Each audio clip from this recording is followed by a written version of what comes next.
కాశీ వాస్తు ప్రేక్షకులకి నమస్కారం. నా పేరు శ్రీనివాస్ కాసిరెడ్డి. సో ఈరోజు చేయబోయే వీడియో ఏంటంటే, సో పూర్ణబాహు మరియు ఖాళీ ప్రదేశం వీటి మధ్య సంబంధం ఏంటన్నది ఈరోజు చేయబోయే వీడియో. సో వీడియో మొత్తం చూస్తే మీకు అర్థమవుతుంది. ఇంకా ఏంటంటే ఈ వీడియోలో చెప్పేదంతా కూడా పురాతన గ్రంథాల్లో ఉన్న విషయం చెప్తున్నాను.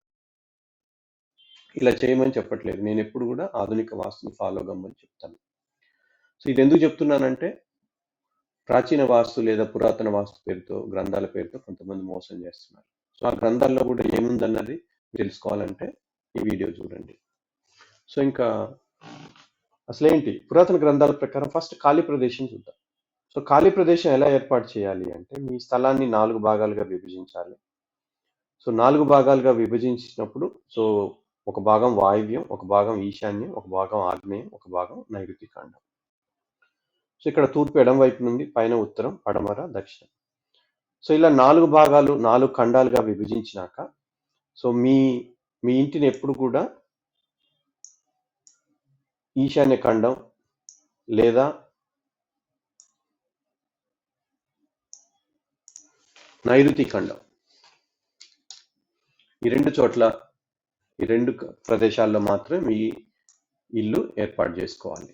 వాయువ్యంలో కానీ లేదా ఆగ్నేయ ఖండంలో కానీ ఇల్లు కట్టకూడదని చెప్పి పురాతన గ్రంథాల్లో చెప్పారు. అంటే ఏంటి, మీ ఇల్లు ఇలా కట్టుకోవాలి. సో ఇది తీసేస్తాను నేను.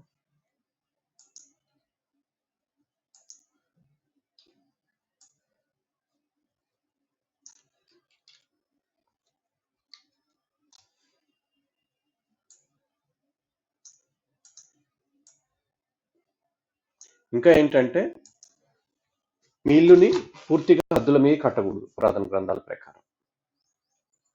సో నా గ్రంథంలో కూడా వివరించడం జరిగింది. సో నేను ఎప్పుడు కూడా రెండింటి మధ్య తేడా కూడా వివరిస్తాను. సో ఇక్కడ పడమరలో ఏ వైపున ఇల్లు కట్టినా మీరు పిచాచ స్థానం వదిలేయాలి. అంటే ఏంటి, సో 9 భాగాలు చేసి అందులో ఒక భాగం వదిలేయాలి ఖాళీ ప్రదేశం. ఇక్కడ చూడండి, ఇది పిచాచ స్థానం, ఇది కూడా పిచాచ స్థానం. సో ఇలా వదిలేసి ఇల్లు కట్టుకోవాలి. ఓకే, లేదా ఇది నైరుతి ఖండంలో లేదా ఇలా కట్టుకోవాలి. సో ఇక్కడ పిచాచ స్థానం వదిలేసి ఉత్తరం లేదా తూర్పు హద్దు మీద కట్టకుండా ఒక భాగం వదిలేసి 9 భాగాల్లో ఒక భాగం వదిలేసి ఇల్లు ఇలా కట్టుకోవాలి.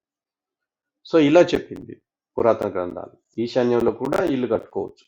బట్ ఎవరు కడతారు, ఎంతమంది ఇంప్లిమెంట్ చేస్తారు ఈ పండితులు అన్నది మనకు చూడాలి మరి. సో ఇంకా ఏంటి, సో ఇది ఖాళీ ప్రదేశం ఏర్పాటు చేసే విధానం. సింపుల్గా చెప్తే ఇంకా కొంచెం వివరాల్లోకి వెళ్తే, ఇంకా కొంచెం డీప్గా వెళ్తే ఇంకా ఎక్స్ట్రా ఇన్ఫర్మేషన్ ఉంది, బట్ అది అవసరం లేదు మనకి.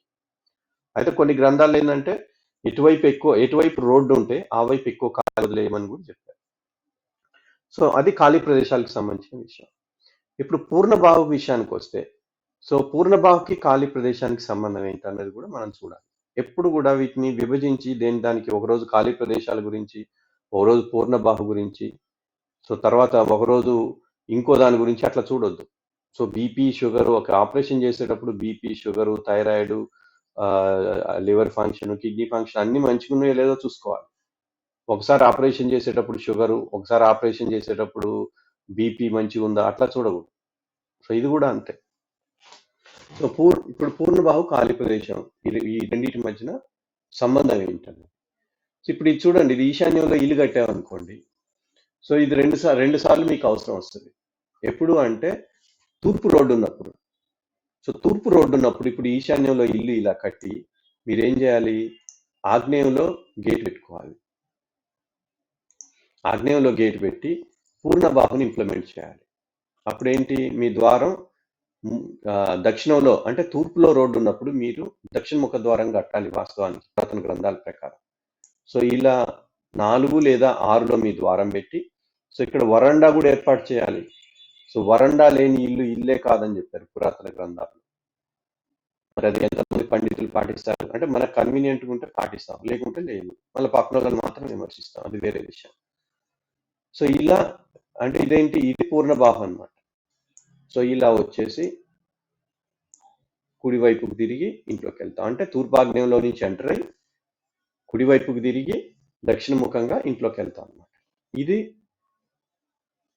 పూర్ణబాహు ఇంప్లిమెంట్ చేయడం ఎప్పుడు తూర్పు రోడ్డు ఉన్నప్పుడు. అదే మీకు దక్షిణం రోడ్డు ఉందనుకోండి. సో దక్షిణం రోడ్డు ఉన్నప్పుడు ఏం చేయాలి? దక్షిణం రోడ్డు ఉన్నప్పుడు ఇలా కట్టుకోవాలి. సో దక్షిణ ఆగ్నేయంలో గేటు పెట్టేసి మీ పడమర ముఖంగా మీ ఇల్లు కట్టాలి. అంటే పడమరలో 3 లేదా 4లో 3-4 స్థానాల్లో మీ ముఖద్వారం పెట్టి అక్కడ ఒక పడమరలో వరండా పెట్టి సో మీరు పూర్ణ బాహుని ఇంప్లిమెంట్ చేయాలి.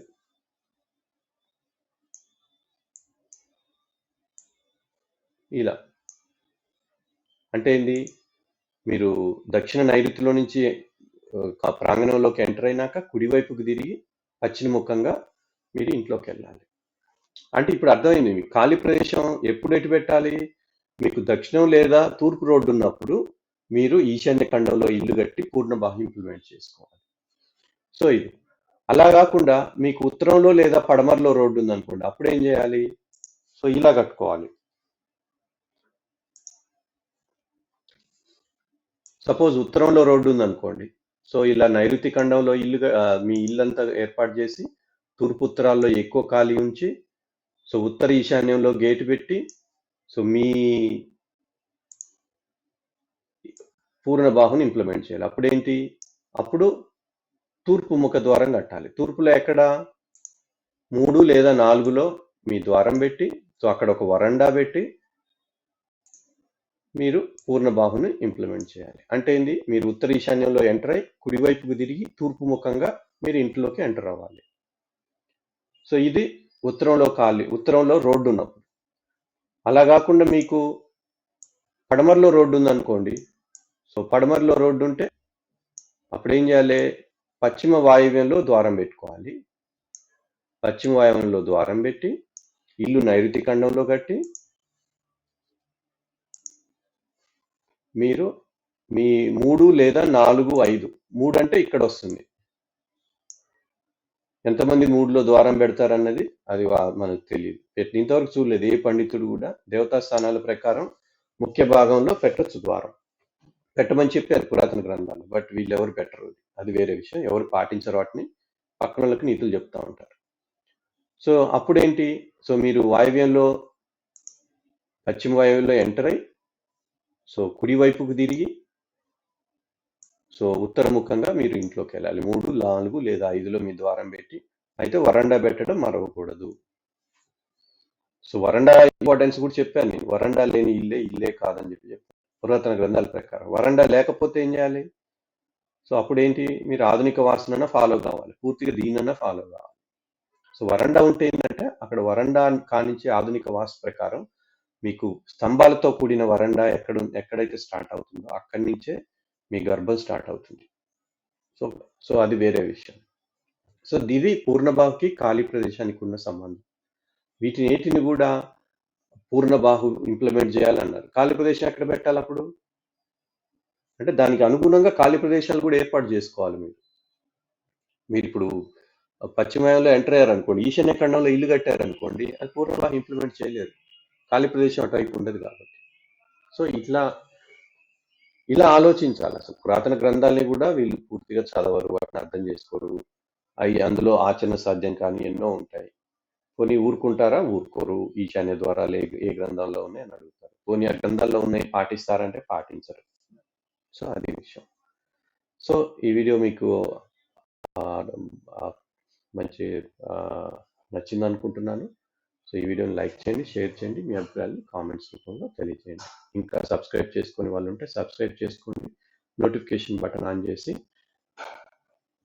మీ నోటిఫికేషన్స్ వీడియో రిలీజ్ అవ్వగానే సో మీరు నోటిఫికేషన్ ఉందండి. సో నమస్కారం.